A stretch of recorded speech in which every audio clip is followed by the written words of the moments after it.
Hello dear student, आप सभी का हमारे यूट्यूब चैनल पे एक बार फिर से बहुत बहुत स्वागत है।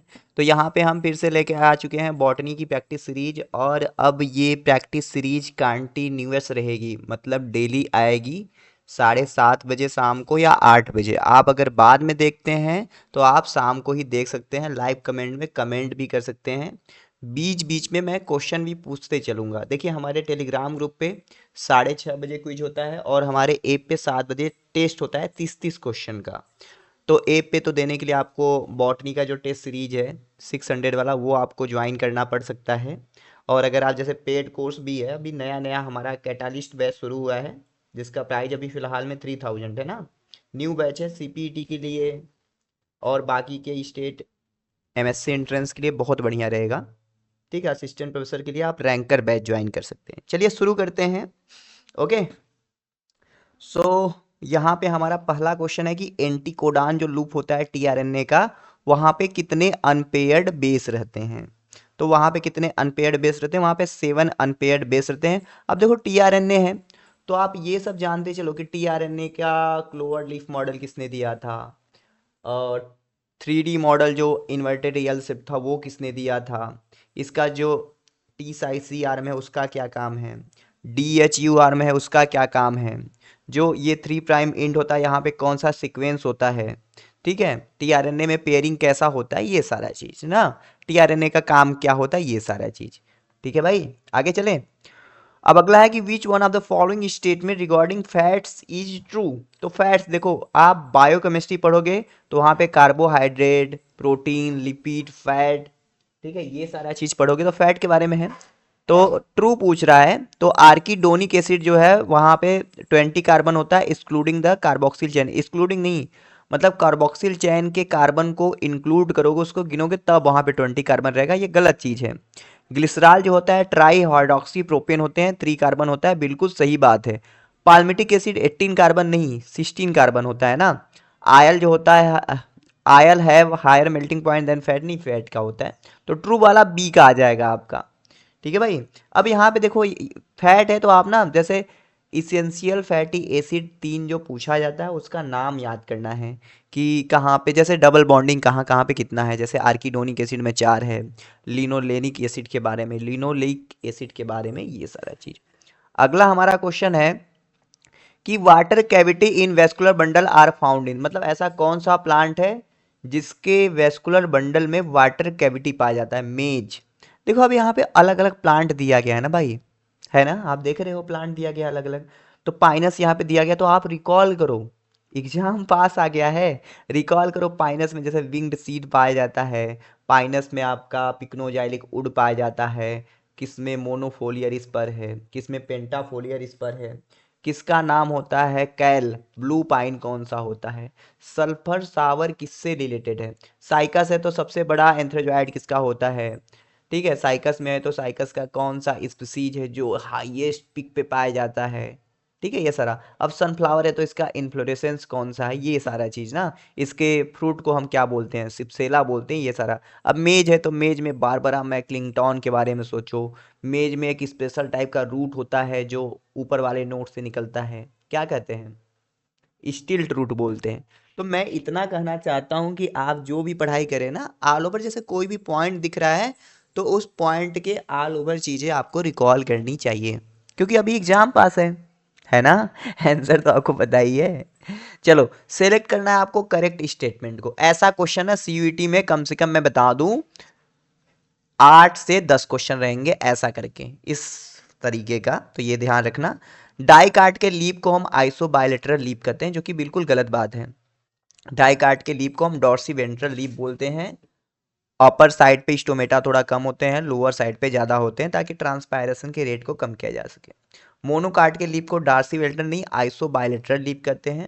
मोनोकार्ड का लीप के दोनों साइड पे स्टोमेटा का नंबर एकदम बराबर होता है। ठीक है, यहाँ पे देखो मोनोकार्ट में ना जो आइसोबैलेटरल लीफ है, यहाँ पे एक स्पेशल टाइप का मोटर सेल मिलता है, पता है कि नहीं है मोटर सेल के बारे में, जिसको हम बल्लीफॉर्म सेल बोलते हैं, एडैक्सियल सरफेस पे लीफ के रोलिंग में मदद करता है। एनाटॉमी में पूछा जाता है, एपिडर्मल टिश्यू सिस्टम पढ़ते हो वहाँ पे है, याद आ रहा है चीजें। एपिडर्मल टिश्यू सिस्टम सिस्टोलिथ के बारे में पूछता है, रेफाइड के बारे में पूछता है। स्टिंगिंग हेयर के बारे में पूछता है, ट्राइकोम हो गया, रूट हेयर हो गया। ठीक है, आगे चले। देखो मेरा काम क्या है, मैं आपको रिकॉल कराने का काम कर रहा हूँ।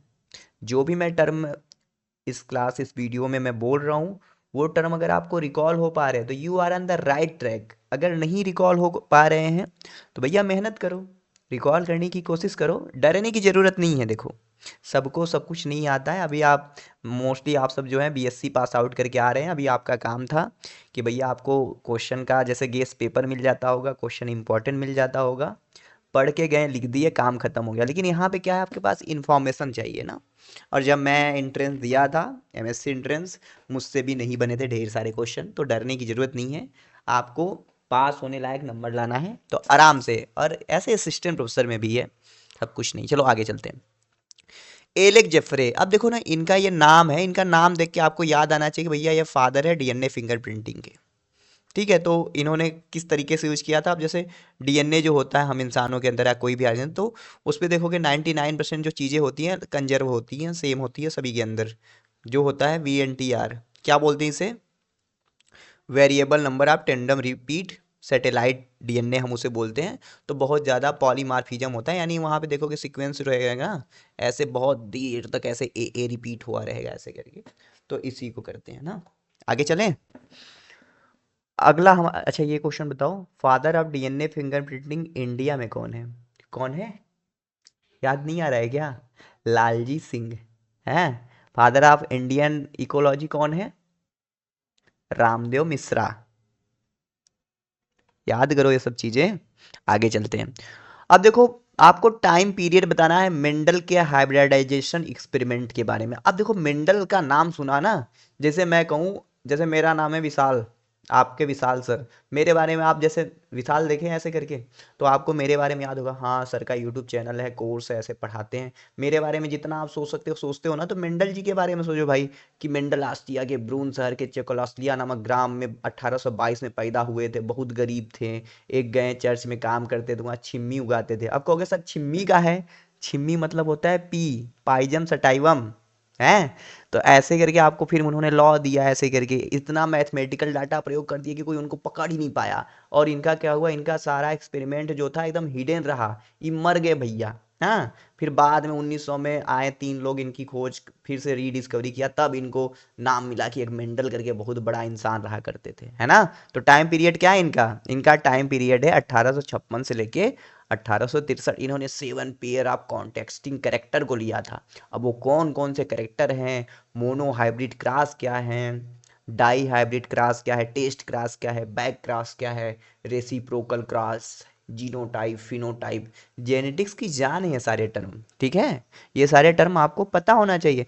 नहीं सर आपने सर जेनेटिक्स में ना ये टॉपिक ना, ये देखिए ना, ये जो दिया है ना सर, ये आपने नहीं पढ़ाया है, आपने स्नेल के कॉइलिंग के बारे में नहीं बताया। ये सारा चिंता करने की जरूरत नहीं है, CSIR के लिए तैयारी करोगे तब। नहीं तो अगर आप असिस्टेंट प्रोफेसर के पढ़ रहे हो ना, निकल जाएगा बच्चों को। अगर पढ़ाने के लिए आपको जेनेटिक्स मिला तब पढ़ के पढ़ा देना यार। ठीक है, अभी आराम से चलो आगे चलते हैं। अब देखो यहाँ पे टेलर का नाम आ गया, कपड़ा सीने वाला टेलर नहीं है, टेलर साइंटिस्ट है। इन्होंने देखो semi conservative mode of chromosome replication दिया। अब सेमी कंजर्वेटिव देख लिया, तो जैसे डीएनए का रिप्लिकेशन जो होता है कंजर्वेटिव होता है, फिर डिस्पर्जिव होता है, फिर सेमी कंजर्वेटिव होता है। तो सेमी कंजर्वेटिव वाला जो था इन्होंने दिया मॉडल, किस पे दिया, हमारे यहाँ बाकड़ा बोलते हैं, बाकड़ा, ठीक है, ऐसे करके रहता है यार बाकड़ा। आप जैसे मटर नहीं, बाकड़ा विसिया फैबा इसे हम लोग बोलते हैं ना। इसके ऊपर किया, ट्राइटियम का, हाइड्रोजन के आइसोटोप का यूज किया और उस पर दिया। अब देखो, अब आपको मेसल्सन और स्थाल का जो 1959 वाला एक्सपेरिमेंट था, वो आपको रिकॉल करने की जरूरत है, किससे कैसे उन्होंने डेंसिटी ग्रेडियंट सीजियम क्लोराइड का यूज करके काम किया, NH4Cl का यूज किया, है ना। समझ गए। सर आज आप बहुत बता रहे हैं, थोड़ा कम बताइए। अरे बहुत दिन के बाद आए हूँ आप सबसे क्लास लेने ना, इसलिए। और हम अब ऐसे ही चलेंगे। क्लास में आने का देखो मतलब क्या है, कि आप सब थोड़ा सा कनेक्टेड रहें, अपने आप को आइसोलेटेड ना फील करें। एग्जाम पास है, मैं बस आप में, आपके अंदर जिज्ञासा जगाना चाहता हूँ। जो जिज्ञासा आपकी अभी सो रही है थोड़ी थोड़ी, जगा लीजिए, पढ़ाई कीजिए, बढ़िया सा नंबर लाइए, सिलेक्ट होइए और आगे भी ऐसे करते रहिए ना। ठीक है भाई। अब है कि which of the following are RNA act as the structural RNA as well as ribozyme in bacteria. तो भैया राइबोजाइम 23S आरआरएनए कराता। अब देखो ई भी बहुत इंपॉर्टेंट है, राइबोजाइम का नाम सुन के आपको याद आना चाहिए एक बहुत बड़ा कॉन्सेप्ट कि आप पढ़ते हैं ना कि आल एंजाइम आर प्रोटीन, ऐसे करके पढ़ते हैं, लेकिन ऐसे करते हैं ना कि वो सारे एंजाइम प्रोटीन नेचर के, लेकिन एक एक्सेप्शन है भैया, राइबोजाइम जो कि प्रोटीन नेचर का नहीं होता है, ये आरएनए होता है जिसके पास कैटालिटिक एक्टिविटी होती है। केएचएन अल्टमान ने 1989 में टेट्राहाइमेना नाम का एक बैक्टीरिया था उसमें से निकाला था। समझ गए क्या सर? आप इतना बताते हो हमको याद नहीं होता है, तो कौन कह रहा है याद करने के लिए? सर 2-3 साल से पढ़ रहे हैं तो सर को याद है। आप भी 2-3 साल बाद आना, ऐसे ही पढ़ते रहो, सब याद हो जाएगा, है ना। अगला क्वेश्चन है भाई हमारा द ट्रांसफार्मिंग प्रिंसिपल। ठीक है, ट्रांसफार्मिंग प्रिंसिपल, रुको 1 minute. Pneumococcus are found out by Avery MacLeod and McCarty. अब देखो एक टॉपिक है मॉलिक्यूलर में, डीएनए एज जेनेटिक मटेरियल। 1928 में ग्रिफिथ ने एक्सपेरिमेंट किया और वो उन्होंने एक्सपेरिमेंट करके भैया यही बताया कि जो भैया ये जो आपका डिजीज कॉजिंग बैक्टीरिया बन रहा है वो पॉलीसेकेराइड की वजह से बन रहा है। वो कह रहे थे पॉलीसेकेराइड जो है वही ट्रांसफार्मिंग प्रिंसिपल है। बाद में एवेरी मैक्लियार्ड मैकार्टी आए 1944 में, बताया कि नहीं नहीं भैया देखो ट्रांसफार्मिंग प्रिंसिपल डीएनए है, जिसका फाइनल प्रूफ 1952 में हर्षे चेज ने T2 बैक्टीरियोफेज के ऊपर काम करके दिया था। ठीक है, सल्फर और फास्फोरस के रेडियो लेवल आइसोटोप का यूज करके। याद आ रहा है चीजें? आगे चलते हैं। अब देखो ये हार्डी विनबर्ग इक्विलिब्रियम से क्वेश्चन है भैया। पॉपुलेशन है 1000 का, 360 जो है उनका कैपिटल है, 480 हेट्रोजाइगोट है और 160 जो है वो स्मॉल है।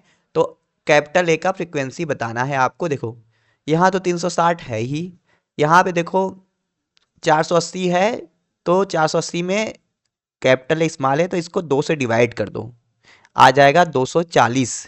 अब 240 जोड़ दोगे तो 3 2 5 600 आ जाएगा, और 600 में 1000 है, भाग दे दोगे तो कितना आ जाएगा? 0.6। तो हर सवाल को सॉल्व करने का एक होता है बेहतर तरीका, और वो तरीका आपको पता हो। अब मैंने ऐसे ऐसे समझता हूँ मैं कि आपको नहीं समझ आएगा। अब देखो क्लास में ना जेनेटिक्स वाले में बहुत अच्छे तरीके से मैंने एक लेक्चर भी लिया है, मैंने क्वेश्चन भी सॉल्व कराया है, यूट्यूब पे भी है, आप देख सकते हैं, है ना। अब मैंने भाई यही चीज़ मैं जब पढ़ता था ना, मुझे भी नहीं समझ आता कैसे कैसे करना है, लेकिन आंसर निकालने का सबसे बेस्ट तरीका मैंने आपको बताया क्या करना है। आगे चलते हैं। थोरना बोगनवेलिया एंड टेंड्रिल जो है कुकुरबिटा का किसका एग्जाम्पल है? बोगनवेलिया का कांटा और कुकुरबिटा का जो स्प्रिंग वाला टेंड्रिल होता है वो होमोलागस आर्गन है। अब देखो एवोल्यूशन के अंदर, वैसे एवोल्यूशन सीवीटी के अंदर नहीं भी नहीं है और बहुत जगह नहीं है सिलेबस में, फिर भी एक आध दो क्वेश्चन ये सारी चीज़ें पूछ ली जाती हैं। तो होमोलागस आर्गन वो होते हैं ना जिनका ओरिजिन और स्ट्रक्चर लगभग सेम होता है, लेकिन उनका काम अलग अलग होता है भैया। ओरिजिन सेम रहे लेकिन काम अलग अलग। ठीक है, ये सारा चीज़।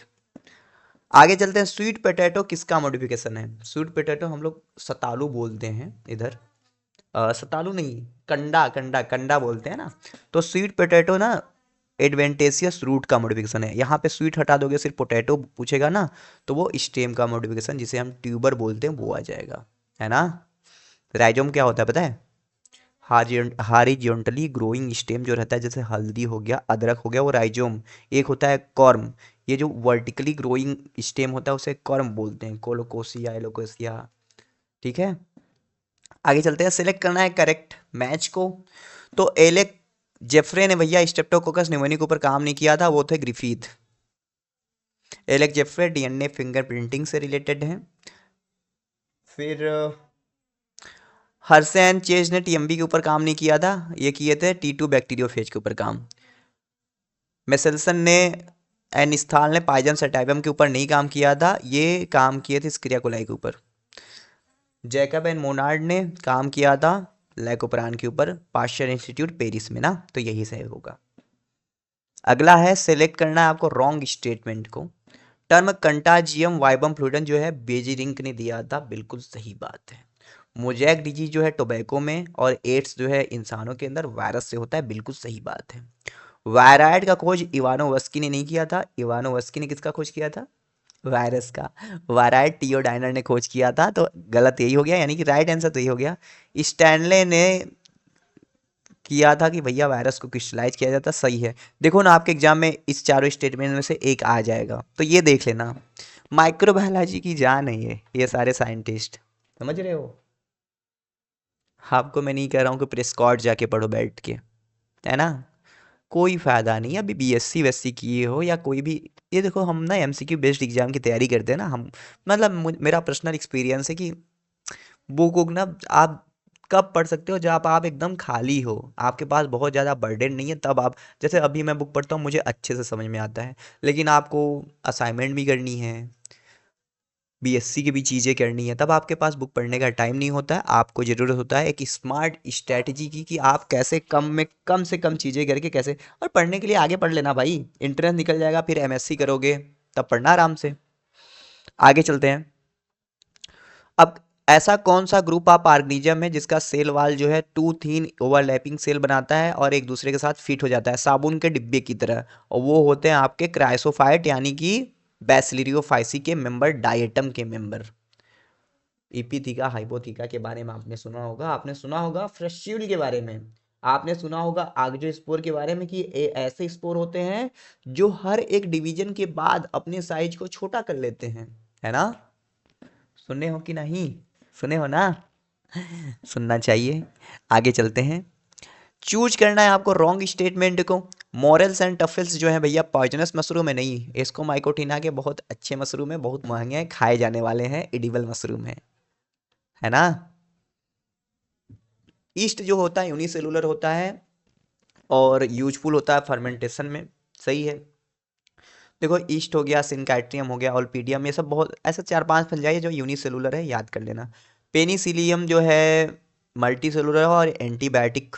पेनिसिलिन, इसके बारे में भी कहानी आपको पता ही होगा कि कैसे अलेक्जेंडर फ्लेमिंग ने खोजा था, 1928 में इन्होंने भी काम किया था। न्यूरोस्पोरा, इसको हम बोलते हैं Drosophila of the plant kingdom, तो इसको बायोकेमिकल स्टडी के लिए यूज किया जाता है, इसको माइकोटिना का मेंबर है। One gene one enzyme hypothesis, Beadle and Tatum वाला, है ना? आगे चलते हैं। Which pair of following belong to the basidiomycotina? Puffball and claviceps नहीं है। पेजाइजा एंड स्टिंगथॉर्न ये भी नहीं होगा। मार्केला एंड मशरूम, मार्केला इसको नहीं होगा। बर्ड नेस्ट फंजाई और पफवाल ये है आपके बेसिडियो। आप बताओ बर्ड नेस्ट फंजाई का साइंटिफिक नेम मतलब क्या है, कौन सी फंजाई है? Tungro disease of rice, very important, viral disease है भैया, मोस्ट इंपॉर्टेंट है, इसको कॉपी पे नोट कर लेना, है ना? देखो अब प्लांट पढ़ रहे हो, जैसे बहुत लोग होते हैं प्लांट पैथोलॉजी यानी फंजाई पढ़ते हैं, कहते हैं सर कौन कौन सी फंजाई करें। मैं आपको बता दूं, अगर आप फंजाई पढ़ रहे हैं, कुछ आए या ना आए, आप सिंपली कौन सा डिजीज किस फंजाई से हो रहा है वो पढ़ लो। आप पढ़ लो पक्सीनिया का पूरा लाइफ साइकिल, पूरा स्पोर के बारे में, अस्टिलैगो के बारे में, मेरे हिसाब से बढ़िया रहेगा। इनअप तो नहीं कहूंगा, लेकिन क्वेश्चन मोस्टली पक्सीनिया से ही आते हैं। अगला है which of the following statement are true for the phytochrome? तो फाइटोक्रोम भैया एक तरीके का फोटो रिवर्सिबल पिगमेंट है जो पौधों में फ्लावरिंग के लिए रिस्पॉन्सिबल होता है कि कैसे फ्लावरिंग होगा, तो ये ब्लूइश ग्रीन कलर का पिगमेंट होता है, तो पहला स्टेटमेंट हो गया गलत भैया। तो फोटो रिवर्सिबल होता है, रेड लाइट और फार रेड लाइट को एब्जॉर्ब करके काम करता है, ये सही है। इसमें लीनियर टेट्रा पायरॉर रिंग होता है जिसे हम फाइटोक्रोमोबिलिन कहते हैं, सही है। ये निस्टिनेस्टिक मूवमेंट को रेगुलेट करने में काम करता है, ठीक है, और इसका रोल होता है सीड जनरेशन में, ये भी होता है, तो इसका हो जाएगा, अच्छा इट डज नॉट है ना, करता है भाई, ये गलत होगा ना, तो सी डी ई हो जाएगा आंसर, ठीक है। अगला हमारा क्वेश्चन है कि जब alpha ketoglutaric acid Krebs cycle में सक्सिनिल कोएंजाइम ए में बदलता है तो क्या क्या चीज़ें चाहिए होता है, मतलब क्या क्या चीज़ें लगता है? तो आप देखोगे जब ये 5 कार्बन का है, ये 5 कार्बन से 4 कार्बन में जा रहा है, तो पहले निकलेगा CO2, ठीक है, फिर यहाँ पे NaDH नहीं, FAD+ का यूज करके FADH2 बनता है, तो आंसर आ जाएगा आपका ए एंड, एक मिनट, सी है ना? नहीं नहीं, यहाँ पे FADH2 नहीं, FADH2 तो कब बनता है जब आपका सक्सिनिक सक्सिनिल जो सक्सिनिक एसिड सक्सिनिल कोएंजाइम में रहता है, सक्सिनिक एसिड बोलता है, तब वहाँ पे FADH2 ऐसे करके बनता है ना, ध्यान से। चलो आगे चलते हैं। द प्राइम डिफरेंस क्या है एक्टिव ट्रांसपोर्ट और फैसिलेटेड डिफ्यूजन में? तो एक्टिव ट्रांसपोर्ट में देखो भैया, अपहिल ट्रांसपोर्ट है, अगेंस्ट द कंसंट्रेशन ग्रेडियंट होता है, तो वहाँ पे ATP की ज़रूरत होती है, लेकिन फैसिलेटेड डिफ्यूजन में नहीं होता है, यहाँ पे सिर्फ कैरियर प्रोटीन की ज़रूरत होती है। तो एक्टिव ट्रांसपोर्ट जो है अगेंस्ट कंसंट्रेशन ग्रेडियंट होगा और एनर्जी डिपेंडेंट मैनर में होगा। आगे चलते हैं।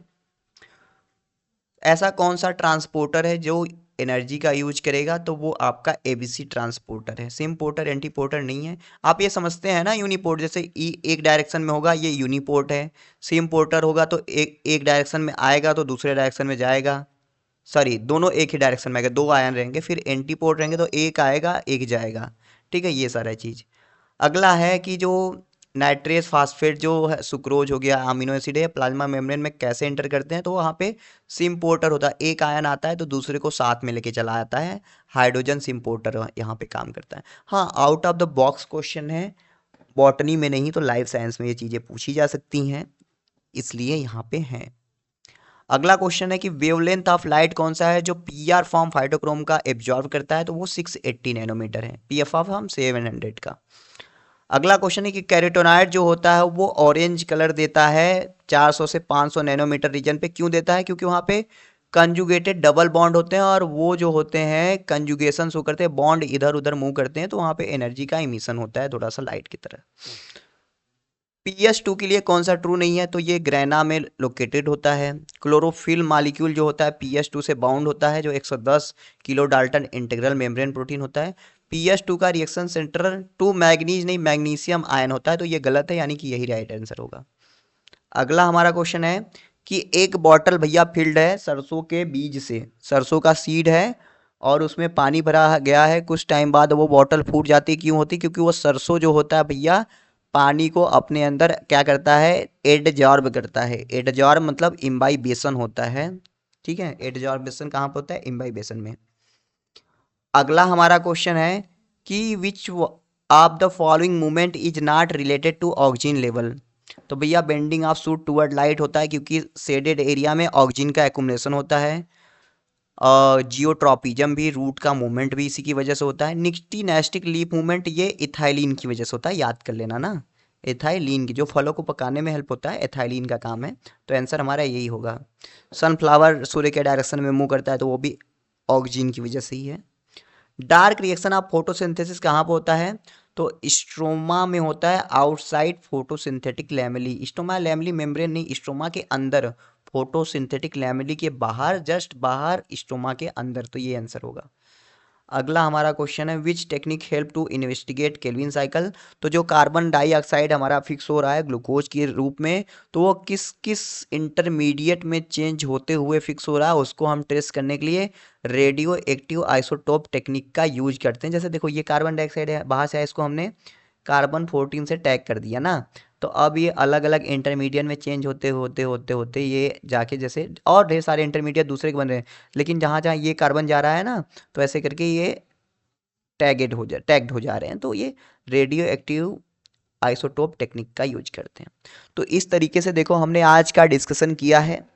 लाइव कमेंट तो आपने किया ही है, इसके साथ साथ आप नीचे कमेंट कर देना, और डेली क्लास में आ जाया करो। हम 7:30 बजे आपसे मिलेंगे यूट्यूब पे, ठीक है। और लाइक ज़रूर करना, प्लस अगर कोर्स ज्वाइन करना है CPT ये सब के लिए, तो हमारा कैटालिस्ट बैच ज्वाइन करो। लेकिन CUET ये सब के लिए देख रहे हो, असिस्टेंट प्रोफेसर के लिए, तो रैंकर्स बैच ज्वाइन करो, बहुत बढ़िया बैच है। ओके, चले मिलते हैं आपसे नेक्स्ट वीडियो में। Thank you for watching this video.